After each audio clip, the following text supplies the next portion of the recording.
प्रदेश अध्यक्ष अरुण साव, भारतीय जनता पार्टी छत्तीसगढ़ सांसद, लोकसभा क्षेत्र बिलासपुर की ओर से समस्त प्रदेशवासियों को गणतंत्र दिवस की हार्दिक बधाई एवं शुभकामनाएं।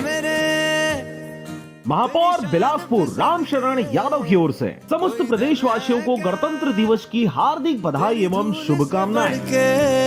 मुंगेली जिला पंचायत अध्यक्ष लेखनी सोनू चंद्राकर की ओर से समस्त प्रदेशवासियों को गणतंत्र दिवस की हार्दिक बधाई एवं शुभकामनाएं। नितेश भारद्वाज, प्रदेश कार्य समिति सदस्य, अनुसूचित जाति मोर्चा भाजपा छत्तीसगढ़ महामंत्री की ओर से समस्त प्रदेशवासियों को गणतंत्र दिवस की हार्दिक बधाई एवं शुभकामनाएं। पूर्व विधानसभा प्रत्याशी राकेश पात्रे की ओर से समस्त प्रदेशवासियों को गणतंत्र दिवस की हार्दिक बधाई एवं शुभकामनाएं। जिक्र में शामिल जेआरसी ब्रिक्स एंड ब्लॉक्स की ओर से समस्त प्रदेशवासियों को गणतंत्र दिवस की हार्दिक बधाई एवं शुभकामनाएं।